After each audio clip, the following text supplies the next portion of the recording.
Did you know that strength, movement, and vitality are not really about age at all, but about how often we remind the body what it was designed to do? When people talk about feeling younger, they often imagine something abstract, like turning back time. But biologically, the body doesn't understand birthdays. It understands signals. It understands load, effort, balance, and recovery. When those signals disappear, the body adapts by becoming smaller, weaker, and more cautious. When those signals return, even later in life, the body responds with a quiet intelligence that is both humbling and hopeful. I've spent years watching this happen in real people. People in their 50s, 60s, 70s, and beyond. People who were told, directly or indirectly, that decline was inevitable. What fascinated me was not just that they became stronger, but how quickly their confidence returned once their bodies remembered how to move with purpose. Strength, in that sense, is not just physical. It's a conversation between muscle, nerve, and belief.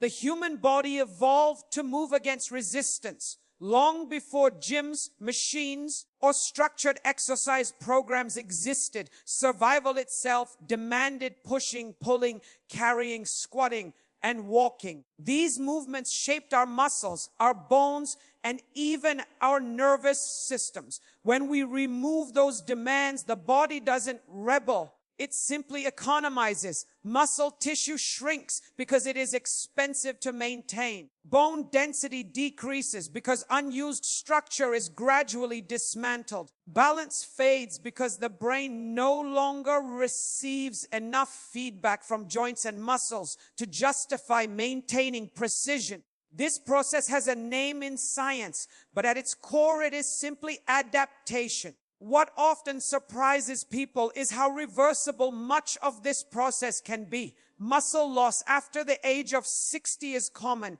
but it is not destiny. Research consistently shows that older adults retain a remarkable ability to build strength and improve coordination when given the right stimulus. The key word there is stimulus. Walking, stretching, and staying generally active are valuable for many reasons, but they do not send a strong enough signal to preserve muscle mass or power. They tell the body to maintain endurance, not strength. Strength requires resistance, control, and progression. When we talk about essential exercises, we're not talking about variety for the sake of novelty. We're talking about movements that communicate something fundamental to the body. They say, you are still needed. You still have a role. Stay prepared. The simplest example is the act of standing up from a chair. It seems almost trivial until you consider how many times a day it determines independence. Getting out of bed, rising from a toilet, standing up after a meal. Each time you do it, your hips, thighs, and glutes coordinate to lift your body against gravity. If that system weakens, the world quietly shrinks. A slow, controlled sit-to-stand movement does something remarkable. Lowering slowly teaches the muscles to absorb force, which is essential for protecting joints. Rising more quickly trains power, which is essential for preventing falls.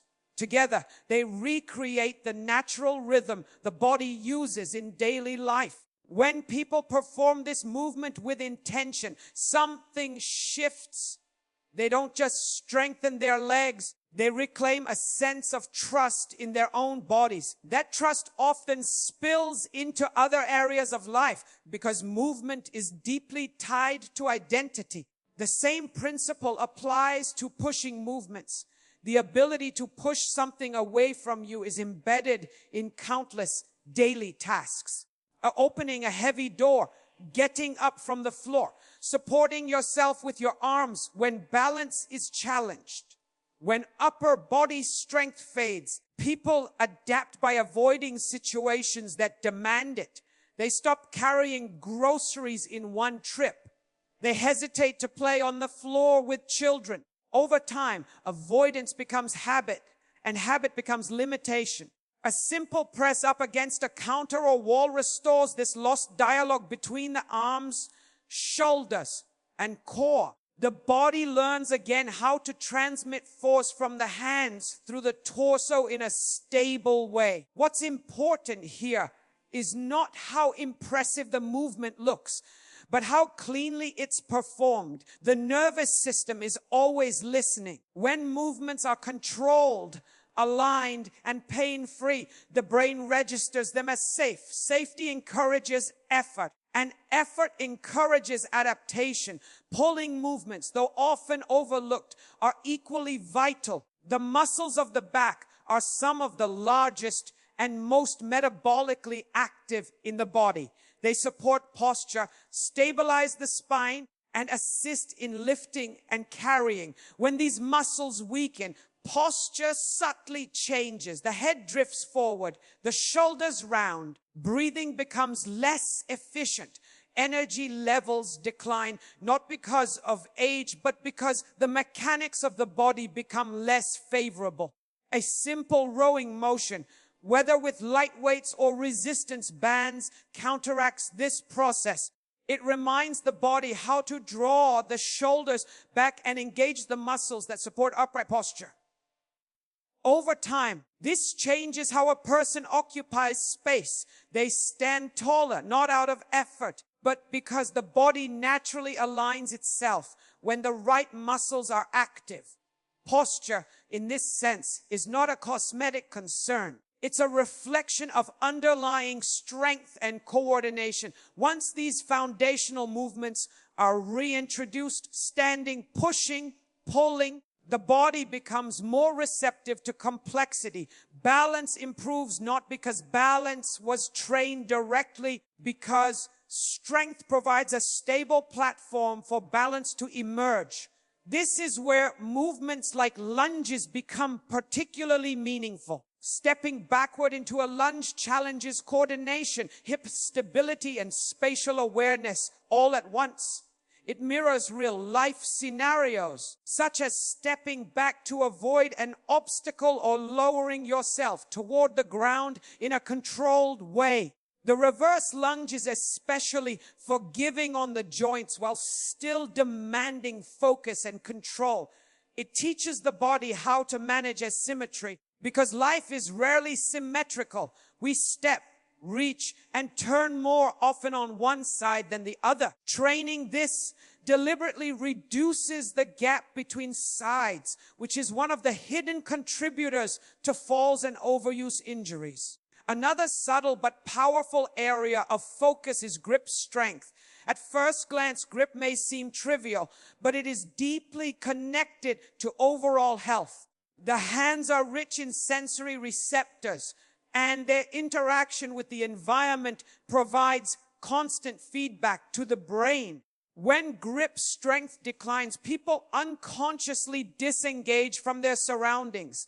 They carry less. They hold less. They interact less forcefully with the physical world. Carrying weight, even modest amounts, reawakens this connection.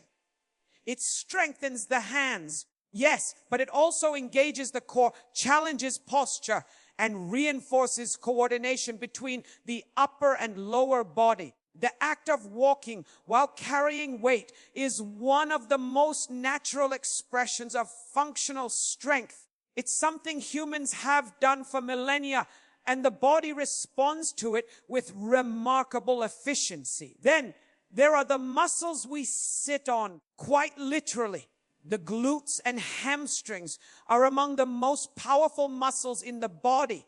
Yet modern lifestyles encourage them to remain dormant for hours at a time.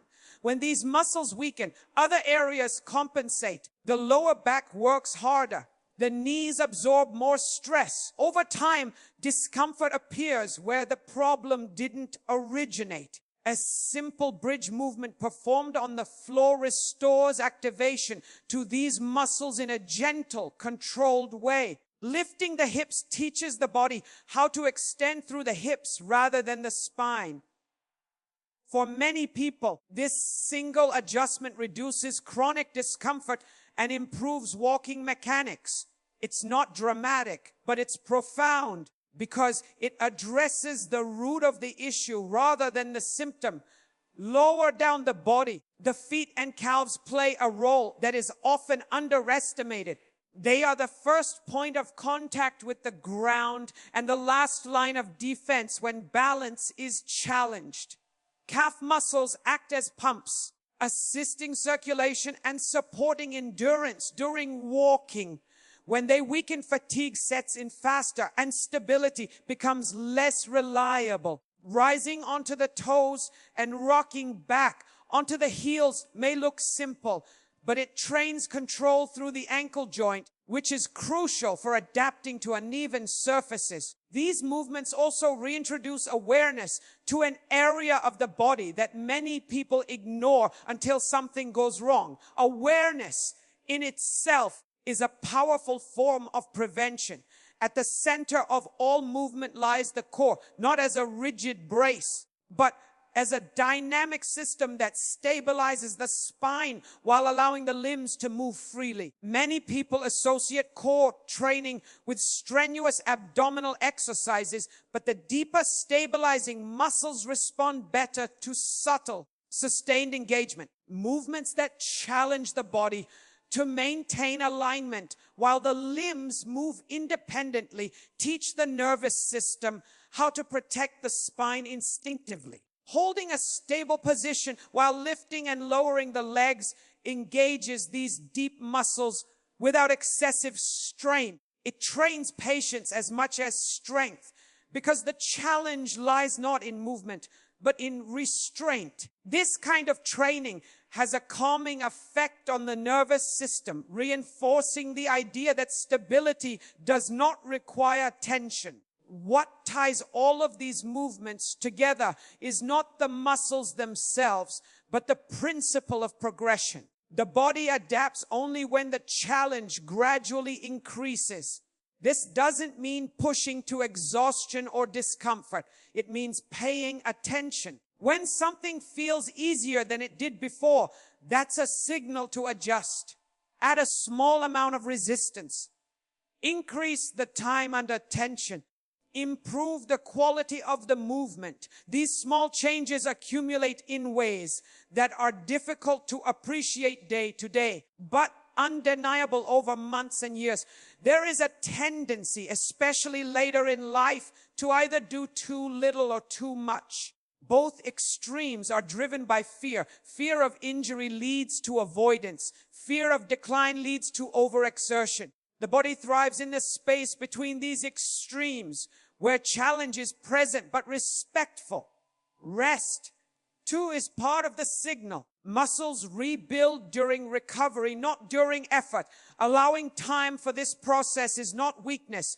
It is wisdom. When people follow a simple structure, alternating between pushing, pulling, and leg-focused movements, the body receives balanced input. No single system is overworked and no area is neglected. This balance reduces injury risk and improves adherence because the routine feels sustainable. Sustainability is often the missing ingredient in health advice. What matters most is not what works in theory, but what people can continue doing when motivation fluctuates. Alongside strength, the heart and lungs deserve attention, not as a punishment, but as a celebration of movement. Cardiovascular activity supports circulation, energy, and metabolic health. It doesn't need to be extreme or unpleasant. Walking, dancing, swimming, cycling, these are expressions of movement, not chores. When done regularly, they complement strength training by supporting recovery and overall resilience. What I find most compelling about all of this is not the data, though the data is strong. It's the quiet transformation that occurs when people realize they are not fragile. They may be cautious. They may be inexperienced, but they are not broken. The body, even later in life, is adaptable. It listens, it responds, And when treated with respect and curiosity, it often exceeds expectations. Strength training in this context is not about aesthetics or performance. It's about maintaining a relationship with your body that is grounded in trust. Each controlled movement is a message that says, I am paying attention. Over time, the body replies with improved function, reduced pain, and a renewed sense of capability. The science supports this, but the experience confirms it. When people move with intention, when they challenge themselves just enough, something shifts internally. They walk differently. They breathe differently. They approach daily tasks with less hesitation. Aging does not stop, but decline slows, sometimes dramatically. Perhaps the most important idea to hold on to is this: strength is a form of insurance. It doesn't guarantee anything, but it increases the odds in your favor. It protects against falls, against loss of independence, against the quiet erosion of confidence that comes from feeling physically uncertain. And unlike many forms of insurance, its benefits are felt immediately, not someday in the future. In the end, the body doesn't ask for perfection. It asks for participation. A few intentional movements practiced consistently can restore systems that seemed lost. Not because the body is miraculous, but because it is responsive. And in that responsiveness lies a simple truth that science continues to affirm. We are far more adaptable than we are often led to believe.